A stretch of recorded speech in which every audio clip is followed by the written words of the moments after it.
దేవుని యొక్క అనుగ్రహము, దేవుని యొక్క చిత్తం, మనలో కార్యసాధకమైనటువంటి తన శక్తి చొప్పున మనము అడుగు వాటన్నిటికంటేను, ఊహించు వాటన్నిటికంటేను అత్యధికముగా శక్తి కలిగినటువంటి దేవునికి క్రీస్తు యేసు మూలముగా తరతరములు సదాకాలము ఆయనకు మహిమ కలుగులాగున మనం ఆయన్ని ఆరాధించవలసినటువంటి వారమై ఉన్నాం. ఆలోచించండి, ఎంత గొప్ప అద్భుతమైనటువంటి క్రియ మన పట్ల దేవుడు చేయాలని ఇష్టపడ్డాడు. తన యొక్క కృపా బాహుల్యాన్ని మన పట్ల అనుగ్రహించి మనల్ని సజీవ లెక్కలో ఎంచి మన యొక్క స్తుతి ఆరాధన దేవుడు ఇష్టపడినటువంటి వాడుగా ఉన్నాడు. ఏం చేశాడు ఆయన? ఒక్కసారి జ్ఞాపకం చేసుకుందాం. ఆయన యొక్క ఉద్దేశం ఏంటి, ఆయనలో ఏంటి ఆ గొప్ప కార్యం, ఆయనను మనం ఒక్కసారి జ్ఞాపకం చేసుకుందాం. దయచేసి చూడండి, మనుష్యులుగా చేయవలసినటువంటి కార్యం ఎలా ఉంది. మనం కూడా మనుషులమే గనుక వాక్యం సెలవిస్తున్న మాట ఏంటంటే, ఏమంటున్నాడు ఇక్కడ అంటే,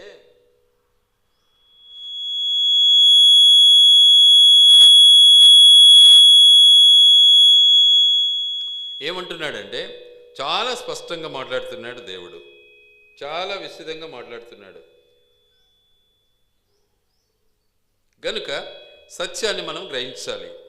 ఇక్కడ ఎలాంటి దేవుడు మన దేవుడు అనే సత్యాన్ని మనము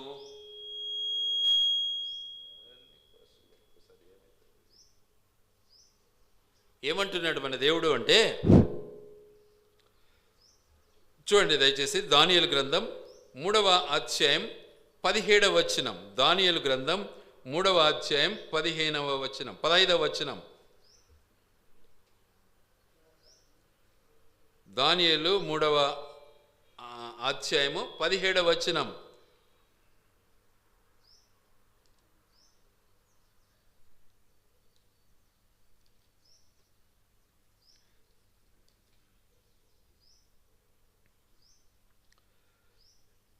ఇక్కడ ఉన్నటువంటి మనుషులు ఎవరు అంటే, షడ్రక్, మెషక్, అబద్నిగోలు ఇక్కడ ఉన్నారు.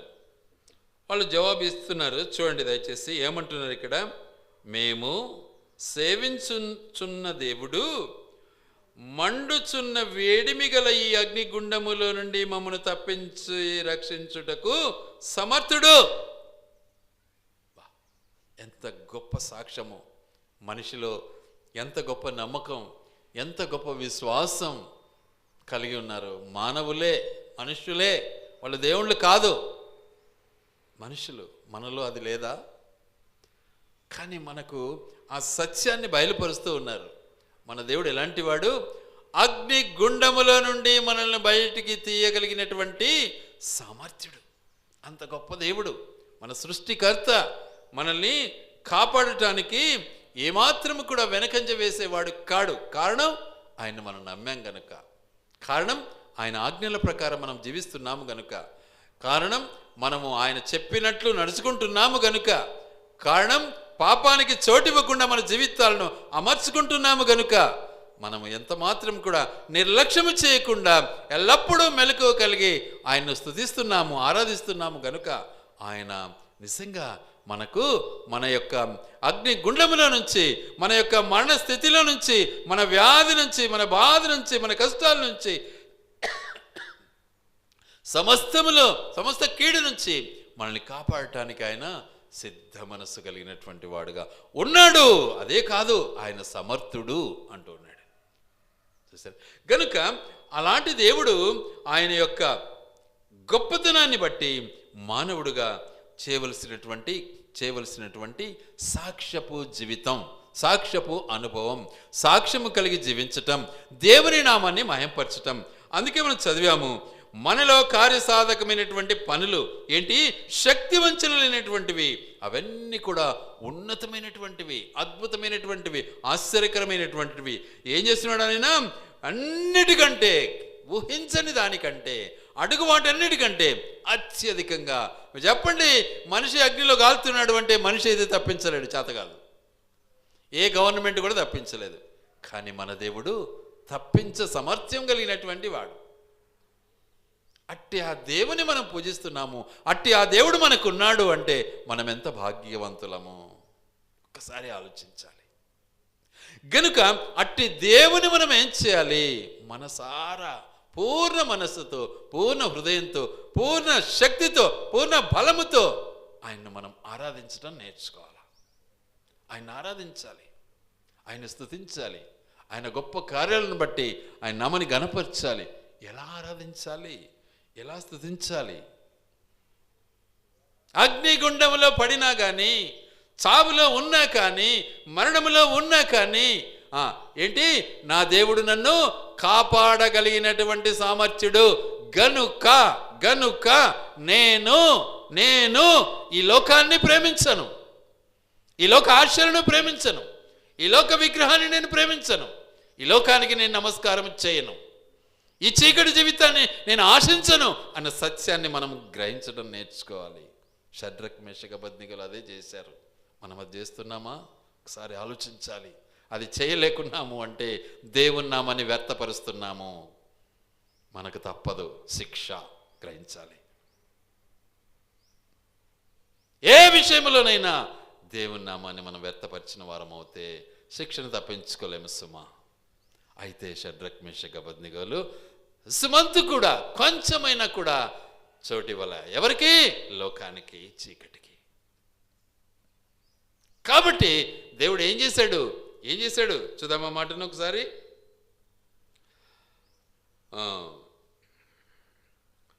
రాజా 18, నీ దేవతలను మేము పూజింపమనియు నీవు నిలవబెట్టించిన బంగారు ప్రతిమకు నమస్కరింపమనియు తెలుసుకొనుము. అందుకు నెబుకద్నెజరు అత్యాగ్రహము నొందినందున షడ్రక్ మేషక్ అబేద్నెగోలను వారి విషయములో ఆయన ముఖము వికారమాయను గనుక గుండము ఎప్పటికన్నా 7 అంతులు వేడిముగా చేయమని ఆజ్ఞ ఇచ్చెను. మామూలుగా గుండం కాలుతానే ఉంటుంది. దాన్ని ఏం చేసినాడు? 7 అంతలు ఇంకా అధికం చేయమన్నాడు. మంటను ఇంకా నిప్పులేయండి, ఇంకా కర్రలేయండి, ఇంకా వేడిం చేయండి. అలాంటి గుండంలో పడేస్తాము. వీళ్ళు నన్ను ఎదిరిస్తూ ఉన్నారు. ఎవరిని ఎదిరిస్తున్నారు? లోకాన్ని ఎదిరిస్తున్నారు. ఎవరిని ఎదిరిస్తున్నారు? ఈ లోక సంబంధాన్ని ఎదిరిస్తున్నారు. ఎవరిని ఎదిరిస్తున్నారు? చీకటిని ఎదిరిస్తున్నారు. ఎవరిని ఎదిరిస్తున్నారు? విగ్రహ ఆరాధనను ఎదిరిస్తూ ఉన్నారు. మనమైతే ఏం పోతుందిలే, ఏమవుతుందిలే అనుకుంటాం కదా. కాదు, నిజమైన క్రైస్తవుడు ఆ పని చేయడు. విశ్వమంతా కూడా తప్పు చేయడానికి ఇష్టపడాడు. అది క్రైస్తవ జీవితం. అందుకే ఆయన సాధనలు, ఆయన గొప్ప కార్యాలు ఎలా ఉన్నాయి? అద్భుతమైనటువంటివిగా ఉన్నాయి, ఆశ్చర్యమైనటువంటివిగా ఉన్నాయి. మన పట్ల నెరవేర్చడానికి ఇష్టపడుతున్నాడు ఆయన. అందుకే ఆయన అన్నాడు, మీరు ఇప్పుడు చూస్తున్నవి కొంచెమే, ఇకను దీనికంటే నీవు ఇంకా ఎక్కువ చూస్తావు అంటాడు యేసు ప్రభు శిష్యులతో. గనుక ఇంకా అద్భుతమైనటువంటి కార్యాలు దేవుడు మన పట్ల చేయటానికి ఇష్టపడుతున్నటువంటి దేవుడు. అగ్ని గుండములో దుంకడం, అగ్ని గుండములో త్రోసివేయటం జరిగినా కూడా భయపడినటువంటి జీవితం క్రైస్తవ జీవితం.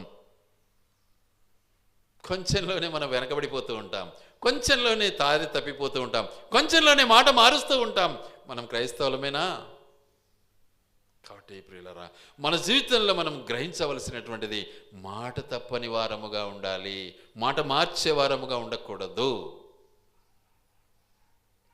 నిజమైనటువంటి నమ్మకం మనం కలిగి ఉన్నట్లయితే మన దేవుడు మన పట్ల గొప్ప కార్యాలు. అందుకే నమ్మిన వాణిని ఏం చేస్తాడంట? నమ్మకమైన వానికి ఏం చేస్తాడంట? అద్భుత కార్యాలు చేయడానికి ఇష్టపడతాడు. నమ్ము వానికి సమస్తము సాధ్యమే. అగ్నిగుండము కాదు, నరకం కాదు, ఏదైనా సరే సాధ్యమే. వాటిని దాటించటానికి మన దేవుడు సమర్థవంతుడుగా ఉన్నాడు. అట్టి దేవుని మనం ఆరాధించాలి. మనల్ని ఈ యొక్క పాప జీవితం నుంచి, ఈ యొక్క నరకం నుంచి, ఈ యొక్క శాపం నుంచి విముక్తిని మనకిచ్చాడు. మన కొరకు ఈ లోకానికి వచ్చాడు. ఆ కలువరి శిలువను అనుభవించాడు. ఆ శిలువలో తన యాగాన్ని సంపూర్ణం చేసి మనకు విమోచకుడయ్యాడు, మనకు విడుదలనిచ్చాడు. ఇట్టి క్రయధనాన్ని చెల్లించినటువంటి మన ప్రభువు మనల్ని కాపాడుతూ ఉన్నాడు. ఆయన్ని ఆరాధించవా? ఆలోచించు. చాలా వరకు ఆరాధన చేయడానికి ఇష్టపడ్డారు, ఆరాధన చేయడానికి సిగ్గుపడతారు. దేవుడు చేసిన కార్యాలు మాత్రం కావాలి కదా. ఆయన ఆరాధించలేమా? ఆరాధించడం నేర్చుకోవాలి. గనుక ఆయన చేసిన గొప్ప కార్యాలు, ఎందుకంటే మనకు ఆయన ఇచ్చిన గొప్ప కార్యాలు, గొప్ప ఫలాలు మనకిచ్చాడు, తగిన ఫలం మనకి ఇవ్వడానికి ఇష్టపడుతున్నాడు. చూడండి లూకాసు సువార్త 3వ అధ్యాయము, లూకాసు సువార్త 3వ అధ్యాయము, లూకాసు వార్త 3వ అధ్యాయము 8వ వచనం చదువుకుందాం. మారు మనస్సుకు తగిన ఫలములు ఫలించుడి, మారు మనస్సుకు తగిన ఫలములు ఫలించుడి. నిజంగా నువ్వు మారు మనసు పొందావా, ఆ ప్రతిఫలం నీకుంటుంది. నిజంగా నువ్వు మారు మనసు పొందలేదా, ఆ ప్రతిఫలమే నీకుంటుంది, వేరేది రాదు. నీవు నిజమైన మారు మనసు పొంది ఉన్నట్లయితే దాని ప్రతిఫలం నువ్వు పొందుతావు. అందుకే ఇక్కడ అంటాడు ఒక మాట, అబ్రహాము మాకు తండ్రి అని మీలో మీరు మొదలు పెట్టుకొనవద్దు. దేవుడు ఈ రాళ్ల వలన అబ్రహామునకు పిల్లలను పుట్టింపగలడని మీతో చెప్పుచున్నాను. ఎంత గొప్ప విషయం అండి, ఆలోచించండి, అద్భుతం. కానీ నమ్మేవా అబ్రహాం వలే? అబ్రహాము కుటుంబంలో జన్మించినంత మాత్రాన అబ్రహాము కాలేవు కదా, అవుతావా? కాలేవు. అబ్రహాము వలే నమ్మకం కలిగి ఉంటే అబ్రహామువే. అబ్రహాం సంతానంలో మా నాయన పాస్టర్గా ఉన్నాడు, నేను పాస్టర్ని అంటే ఏం ప్రయోజనం? ఇట్లా ఇప్పుడు చాలామంది అట్లా తయారైనారు. మా నాయన పాస్టర్ ఉన్నాడు, నేను పాస్టర్ని. మా నాయన సేవకుడు, నేను సేవకుని. ఏం వంశవారబడే ఇదేమన్నా? కాదే. ఆయన ఇష్టం, ఆయన చిత్తం. ఆయన ఇష్టపడితేనే మనం ఆయన సేవకులమవుతాం. ఆయన ఇష్టపడకపోతే మనం సేవకులము కాము. ఎవరైనా కావచ్చు. పాత నిబంధనానుసారంగా లేవి గోత్రాన్ని దేవుడు ఎన్నుకున్నాడు, కానీ యేసుక్రీస్తు ప్రభు ఈ లోకానికి వచ్చిన తర్వాత అందరికీ దేవుడు అయ్యాడు. అందరూ ఆయన సేవించేవారయ్యారు. అన్యులు సైతం అందరికీ ఆయనే దేవుడు, సృష్టికర్త. అట్టి ఆ దేవుని మనము జ్ఞాపం చేసుకోవాలి, అట్టి దేవుని మహిమపరచాలి, అట్టి దేవుని మనము ఆరాధించడం నేర్చుకోవాలి. అందుకే రోమాపత్రికలో ఏమంటాడు వాక్యము అంటే, రోమాపత్రిక 4వ అధ్యాయము 21వ వచనం.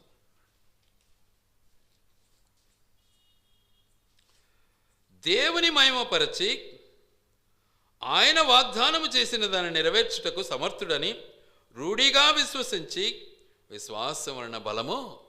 రూఢిగా నమ్మేది నేర్చుకోవాలా. రూఢిగా నమ్మం మనం, కొత్తుకుంటుంది మనలో కొంచెం కొంచెం.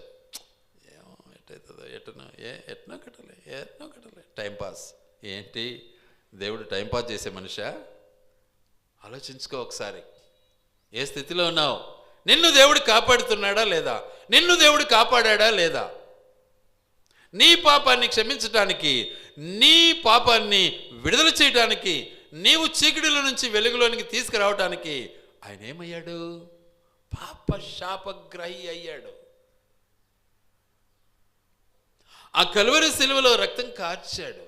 ఆ పవిత్రమైనటువంటి రక్తంలోనే పాపికి విమోచన అనే సత్యాన్ని ఎరిగి కూడా నువ్వు తప్పు చేస్తూ ఉంటే, నమ్మినాన్లే నీళ్ళలో మునిగినాన్లే అనుకుంటే ఏం ప్రయోజనం? కాబట్టి నీ జీవితంలో మెలకువ కలిగి ఉండవు. ఎంత మాత్రం కూడా చీకటికి చోటు లేదు, జాగ్రత్త. గనుక ఆయన చేసిన కొన్ని గొప్ప కార్యాలను జ్ఞాపం చేసుకొని మనం ఆరాధిస్తాం. ఏం చేశాడు ఆయన?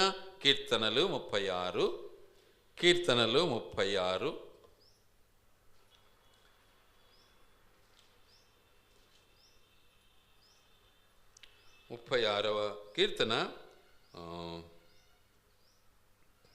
8వ వచనం చదువుకుందాం.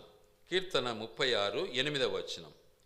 నీ మందిరం యొక్క సమృద్ధి వలన వారు సంతృప్తి నొందుచున్నారు.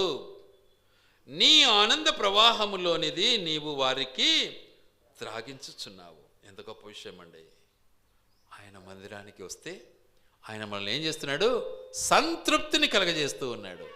ఆయన జీవపు ఆహారంతో మనల్ని సంతృప్తి చేయాలని ఇష్టపడుతూ ఉన్నాడు. మరి అట్టి భోజనాన్ని మనం కలిగి ఉన్నామా?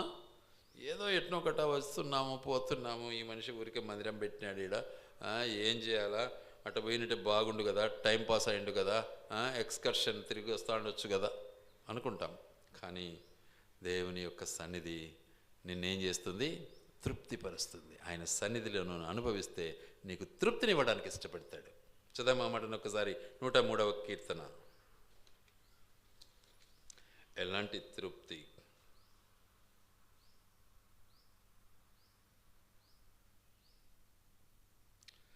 5వ వచనం చదువుకుందాం. పక్షిరాజు యవ్వనము వలేని యవ్వనము క్రొత్తదగుచుండునట్లు మేలుతో నీ హృదయమును తృప్తి పరచుచున్నాడు. ఏమిటితో తృప్తి చేస్తున్నాడు? మేళ్లతో తృప్తి చేస్తూ ఉన్నాడు. ఆయన మేళ్ళు అనుభవిస్తూ తృప్తి లేకుండా నువ్వు ఉన్నావు అంటే ఆయన నమ్మల. ఆయన ఇచ్చినటన్నీ తీసుకుంటున్నావు, అనుభవిస్తున్నావు, కానీ ఆయన నమ్మల. కాబట్టి నీకు తృప్తి లేదు. ఆయన ఎన్ని మేళ్ళు చేశాడు నీకు! అబ్బా అబ్బా అబ్బా అబ్బా, పైన ఉన్నాయి ఆ మేళ్ళన్నీ. ఏమంటున్నాడు? నీ ప్రాణమును విమోచించాడు. ఎక్కడి నుంచి? గోతిలో నుంచి, సమాధిలో నుంచి. నరకానికి వెళ్ళే నిన్ను కాపాడటానికి ఇష్టపడ్డాడు ఆయన. ఇంకేం చేశాడు ఆయన? సంకటములన్నిటినీ కుదురుస్తూ ఉన్నాడు. నీకు వచ్చే కష్టాలన్నిటిలో కూడా నిన్ను కాపాడుతూ ఉన్నాడు.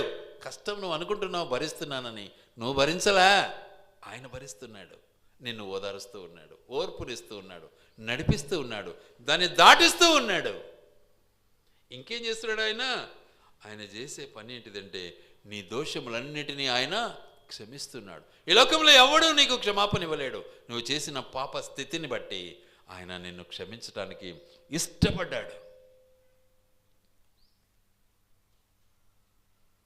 ఎందుకంటే భయంకరమైనటువంటి పాపానికి బానిసలమైపోయాం మనమంతా. కానీ మన దేవుడు మనల్ని క్షమిస్తూ ఉన్నాడు. గనుక ఆయన చేసిన ఈ గొప్ప కార్యాన్ని బట్టి ఆయన మనకిచ్చిన ఆనందం ఎలా ఉంది అంటే, అందుకే ఆయన అంటాడు, ఏమంటాడు ఇక్కడ? నీ ఆనంద ప్రవాహంలోనిది నీవు వారికి త్రాగించుచున్నావు.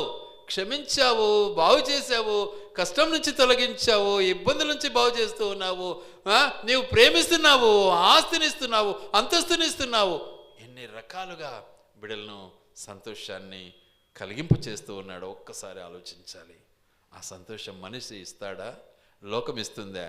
లోకం బాగుంటే ఓర్వలేదు, చచ్చిపోతూ ఉంటే కూడా చేపట్టలేదు. ఇది లోకం యొక్క తీరు. కానీ మన బ్రతుకులో మన దేవుడు మన కోసం కష్టపడ్డాడు, మన కోసం ప్రాణం ఇచ్చాడు, మన కోసం రక్తం కార్చాడు. అట్టి ఆ దేవుని ఆరాధించకుండా ఎలా ఉంటావు నీవు? ఎంత కఠినుడవు! నమ్మావా అసలు? ఆలోచించుకో. కాబట్టి ఆయన చేసిన మేళ్ళు మహా గొప్పవి. ఇంకేం చేశాడు ఆయన? ఒకటి ఇప్పుడు విన్నారు. రెండవది యోహాను సువార్త 10వ అధ్యాయం. యోహాను సువార్త 10వ అధ్యాయం.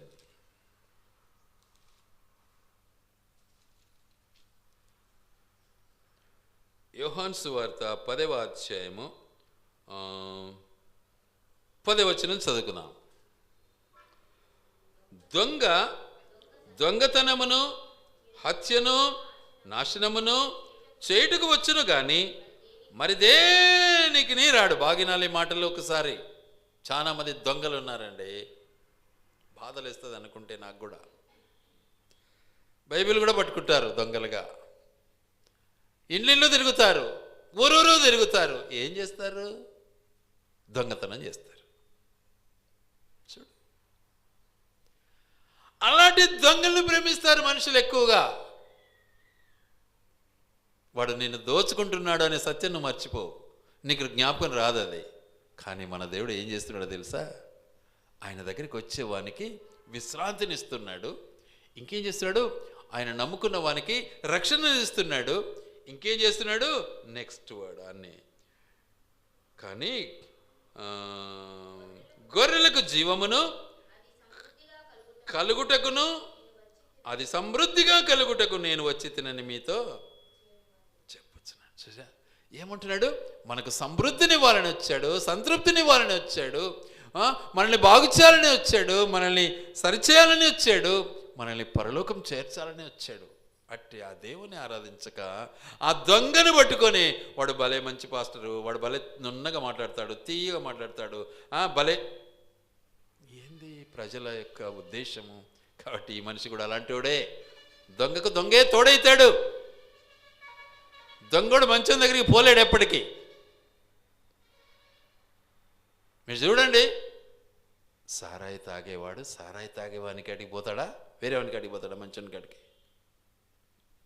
బీడీ సిగరెట్ తాగేవాడు వాని కాడికే పోతాడా, వేరే వాని కాడికి పోతాడా? వ్యభిచారి కాడికే పోతాడా, మంచోని కాడికి పోతాడా? ఇది మనకున్న టెండెన్సీ. అందుకే దేవుడు మనకేం చేస్తున్నాడు, నేను వచ్చింది దొంగని కాదు, నేను వచ్చింది దొంగతనం చేయడానికి కాదు, నా గొర్రెల కొరకు నేను సమృద్ధిగా జీవం ఇవ్వటానికి, నా గొర్రెలకు నేను ప్రాణం పెట్టడానికి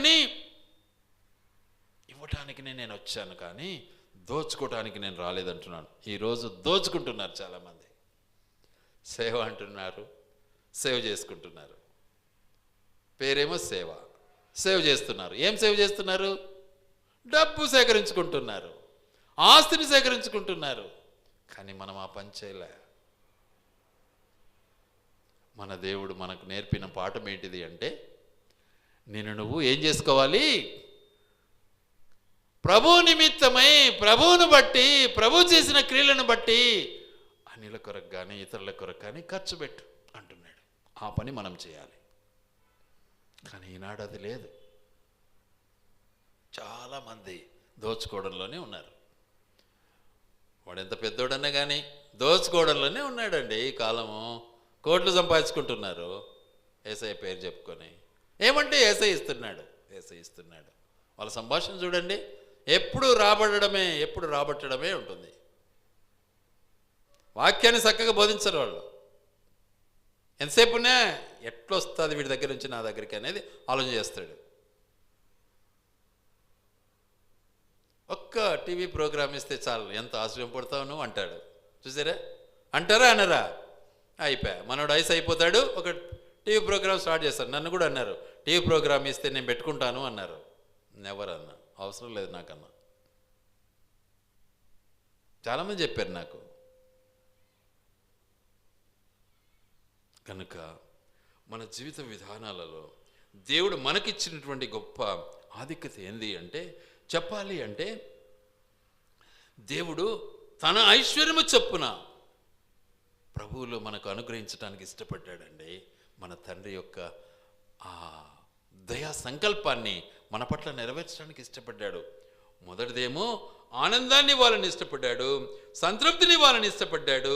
తర్వాత మనకు ఆయన యొక్క మరి జీవ జలాన్ని త్రాగించడానికి ఇష్టపడ్డాడు, మనల్ని జీవింపు చేయాలని ఇష్టపడ్డాడు. ఆ తర్వాత ఏం చేస్తున్నాడు? దొంగలించకుండా, మనల్ని దోచుకొనకుండానట్లు నిజంగా తన్ను తాను అప్పగించుకొని మన కొరకు తన జీవాన్ని చెల్లించి, తన యొక్క జీవితాన్ని అర్పించి, మన కొరకు తన ప్రాణాన్ని ఇచ్చి మనకు బలియాగము చేసినటువంటి తన యొక్క జీవిత విధానాన్ని బట్టి మనల్ని బ్రతికించడానికి ఇష్టపడుతున్నాడు మన దేవుడు. అందుకు వచ్చాడండి మన యేసయ్య. ఆలకించండి. అట్టి జీవిత విధానము దేవుడు మన పట్ల నెరవేర్చాలని ఇష్టపడ్డాడు.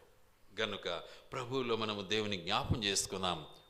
మర్చిపోకండి, ఎన్ని గొప్ప కార్యాలు దేవుడు మన పట్ల నెరవేరుస్తూ ఉన్నాడు. ఒకసారి ఆలోచించండి. నెక్స్ట్ ఇంకేం చేస్తున్నాడు మన దేవుడు అంటే చూద్దాం ఆ మాటను. కొరింథీయులకు రాసిన 2వ పత్రిక, కొరింథీయులకు రాసిన 2వ పత్రిక 9వ అధ్యాయం 8వ వచనం చదువుకుందాం. కొరింథీయులకు రాసిన 2వ పత్రిక 9వ అధ్యాయం 8వ వచనం చదువుకుందాం. మరియు అన్నిటి యందు ఎల్లప్పుడూ మీలో మీరు సర్వ సమృద్ధి గలవారై ఉత్తమమైన ప్రతి కార్యము చేయుటకు దేవుడు మీ ఎడల సమస్త విధములైన కృపను విస్తరింపచేయగలడు. ఎంత గొప్ప అద్భుతం అండి! ఏమేం చేస్తున్నాడు చూద్దాం ఒకసారి.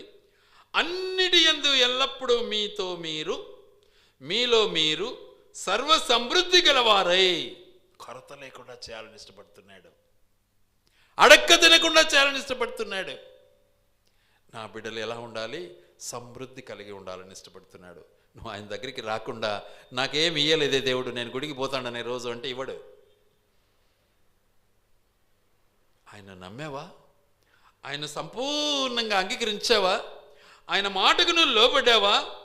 సర్వ సమృద్ధిని దేవుడు నీకు ఇవ్వడానికి ఇష్టపడతాడండి. సాక్షాధారము ఎదురుగా నేనే నిలబడుకున్నా మీకు, అందుకే చెప్తున్నా. ఒకనాటి నా పరిస్థితి అడక్కతినలే, అంతే. అలాంటి స్థితిలో నుంచి దేవుడు నన్ను ఈ స్థితిలోనికి తీసుకొచ్చాడు. ఆలోచించండి. ఒకరోజు నేను ఇట్లా గిన్నె పట్టుకొని అడుక్కోలే, అంతే. కానీ నా దేవుడు నన్ను ఈరోజు ఏం చేశాడు? సర్వ సమృద్ధిని అనుగ్రహించి ఇతరులకు పంచేవానిగా సిద్ధపరిచాడు.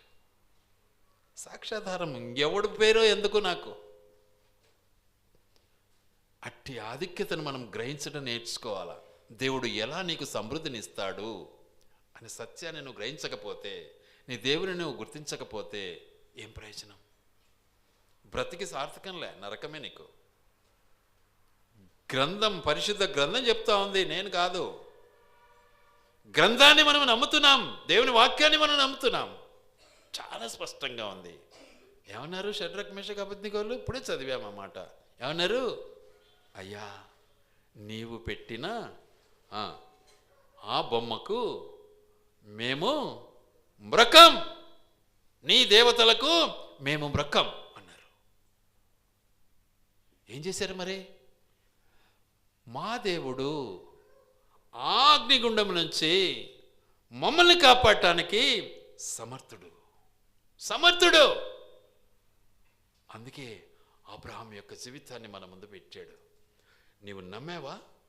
అబ్రహాము నమ్మావా? నువ్వు అబ్రహాం సంతానమని చెప్పుకుంటే సరిపోతుందా?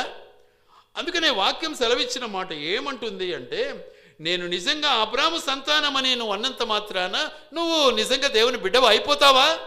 చదివాము ఇప్పుడే లూకాసు వార్త 3వ అధ్యాయం 8వ వచనం ఏమంటుంది? లూకాసు వార్త 3వ అధ్యాయం 8వ వచనం ఏమంటుంది?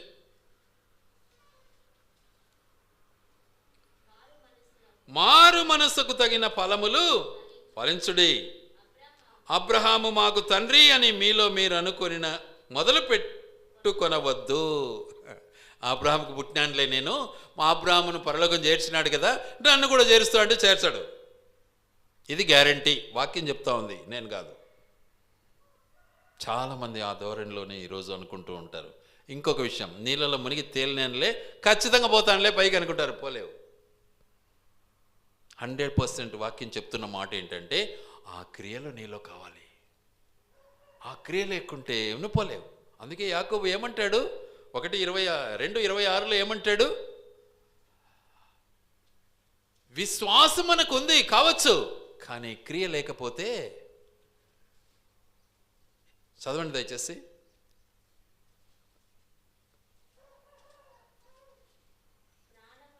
ప్రాణము లేని శరీరం ఎలాగ మృతమో అలాగే క్రియలు లేని విశ్వాసము సచ్చిందే. ఇంకా అది ఎంత క్లియర్గా ఉంది. కాబట్టి మన జీవితంలో ఈ సత్యాన్ని ఎరగాలి. ఇంకేం చేస్తున్నాడు మన దేవుడు? ఒక్కసారి జ్ఞాపకం చేసుకుందాం. మనకు దేవుడు ఏమి ఇవ్వాలని ఇష్టపడుతున్నాడు? ఇప్పుడే చదివాం అది.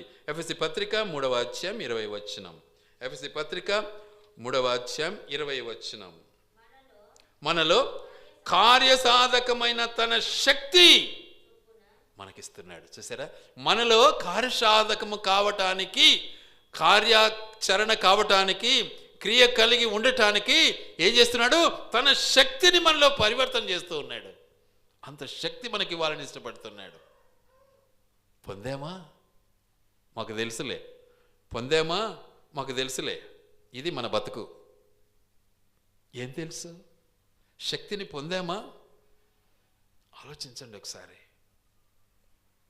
ఏ శక్తిని కలిగి ఉన్నాం మనం? సైతాన్ శక్తినే?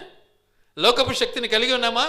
వాన్తో చెప్తే సరిపోతుంది, ఈయనతో మాట్లాడితే సరిపోతుంది, వాన్ రికమెండ్ ఉంటే బాగుంటుంది, ఈయన రికమెండ్ ఉంటే బాగుంటుంది, వానికి ఇంత లంచం ఇచ్చుకుంటే బాగుంటుంది.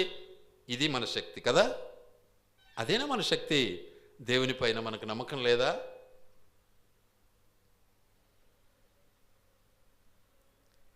ఆనాటి పరిస్థితిలో, ఆ భయంకరమైనటువంటి హీన దశలో నా తల్లి నన్ను ఓదార్చేది. నైనా దేవుడున్నాడు, భయపడొద్దు, బాధపడొద్దు, దేవుడున్నాడు. ఈరోజు పస్తున్నా ఏం పర్వాలే, నీళ్ళు తాగుదామంటది. ఆలోచించావా? మీకు తెలుసా? నిన్న చరిత్ర నేను వింటా ఉంటే కనబడి నీళ్ళు గారుతున్నాయి నాకు. మొన్న ఎవరు చనిపోయారు మన దేశంలో? మన్మోహన్ సింగ్ గారు చనిపోయారు, మాజీ ప్రధానమంత్రి. ఆయన చరిత్ర వింటా ఉంటే ఒకప్పుడు ఆయన ఇంట్లో డబ్బు లేక ఇంట్లో అన్నం లేదంట ఆయనకు. చూడు మరి, ప్రైమ్ మినిస్టర్ అయ్యాడు ఆయన, ముఖ్యమంత్రి, ప్రధానమంత్రి అయ్యాడు ఆయన. ఎవరంటారు? ఆలోచించండి ఒకసారి. కూటికి లేని నా పరిస్థితిలో దేవుడు నన్ను ఒక గొప్ప ఉన్నతమైనటువంటి స్థానంలో నిలబెట్టాడు. ఎంతమందినో ఆదరించడానికి దేవుడు కృప చూపాడు. మరి మన్మోహన్ సింగ్ గారు చెప్పాలి అంటే దేశానికి నిజంగా అధినేతగా దేవుడు ఎన్నుకున్నాడు. కూటికి కష్టపడిన వ్యక్తి, ఆహారం లేక పస్తున్నటువంటి వ్యక్తి. ఏదో మనం ఏదో గొప్ప వింత చేస్తున్నామని మనకు మనము గర్విస్తే ఏం ప్రయోజనం? కాబట్టి దేవుని మహాకృప మనల్ని విడిచేది కాదు. అందుకని ఇక్కడ అంటున్నాడు, ఆయన శక్తి మన పట్ల పరిపూర్ణం చేస్తున్నాడు. ఆయన శక్తి మనకి ఇవ్వాలని ఇష్టపడుతున్నాడు. ఎలా ఇస్తున్నాడు? అడుగే వాటన్నిటికంటే, ఊహించు వాటన్నిటికంటే అత్యధికంగా అనుగ్రహించే దేవుడై ఉన్నాడండి. వాస్తవానికి నిజంగా నేను చెప్పాలి అంటే చిన్న ఉదాహరణ చెప్తాను. నేను ఇక్కడికి వచ్చి 40 లక్షలు పెట్టి ఈ స్థలాన్ని కొనే హక్కు నాకు లేదు, నాకు అంత శక్తి లేదు. కానీ దేవుడు నాకు ఇచ్చాడు. ఈరోజు 40 లక్షలు ఈ స్థలం, ఒక ఫ్లాట్. కోట్ల విలువ చేసే పరిస్థితిని నా జీవితంలో నేను కళ్ళను చూడలేకపోయినా, కానీ దేవుడు నాకు ఆ కృపనిచ్చాడు. ఈరోజు ఎంత గొప్ప ఇచ్చాడు. ఇవ్వడా దేవుడు? నమ్మేవా అసలు నువ్వు? ఒకసారి ఆలోచించు. కథలు మాట్లాడడం కాదు మనకు కావాల్సింది, క్రియ కావాలా. ఇంకేం చేస్తున్నాడు మన దేవుడు? ఒక్క మాట చెప్పి ముగిస్తాను ఇక. నెక్స్ట్, పేతురు 2వ పత్రిక, పేతురు 2వ పత్రిక 1వ అధ్యాయం 11వ వచనం చదువుకుందాం.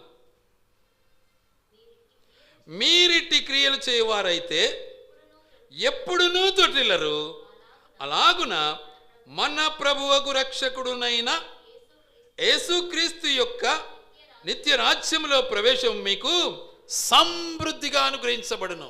బా, ఇంతకంటే గొప్ప భాగ్యం ఎవరికి కావాలి? ఇంకా ఆయన ప్రకారము, ఆయన మాట ప్రకారము మనం జీవించినట్లయితే ఇవన్నీ ఆయన మనకిస్తున్నాడు. సంతోషాన్ని ఇస్తున్నాడు, జీవాన్ని ఇస్తున్నాడు, కృపను అనుగ్రహించినాడు, శక్తిని ఇచ్చాడు.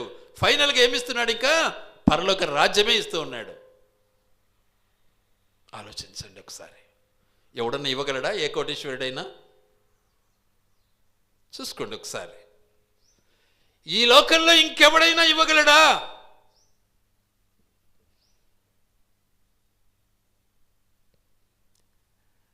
భోజనము లేక, కూటికి లేక బాధపడినటువంటి ఆ వ్యక్తి దేశానికి మార్గదర్శి అయ్యాడు, మన్మోహన్ సింగ్ గారు. ఆలోచించండి, ఎవరు చేశారు ఆ పని? తన యొక్క క్రియ చేసింది. ఎలాంటి క్రియలైనా ఆయన ఒక్క పైసా లంచం తీసుకునేవాడు కాదు. చూడు, ఆయన ఎవరిని ఇబ్బంది పెట్టేవాడు కాదు. ఆయన ప్రజలకు మేలు చేయాలని ఆయన ప్రధానమంత్రి అయ్యాడు, అంతే.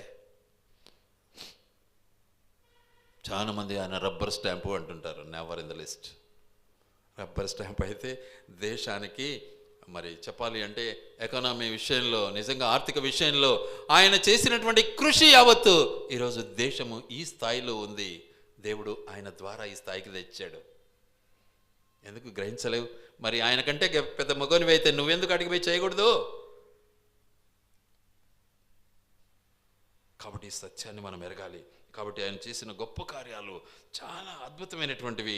ఆయన మనకు ఆనందాన్ని ఇచ్చాడు, ఆయన మనకు జీవాన్ని ఇచ్చాడు, ఆయన మనకు కృపను అనుగ్రహించాడు, ఆయన మనకు శక్తిని ఇచ్చాడు, ఆయన మనకు ఫైనల్గా ఏమిచ్చాడు? పరలోకం ఇచ్చాడు. కాబట్టి ఆయన్ను స్తుతిద్దాం, ఆరాధిస్తాం. దేవుడి మాటలు ఆయన వినికిడిలో దీవించి ఆశీర్వదించునుగాక.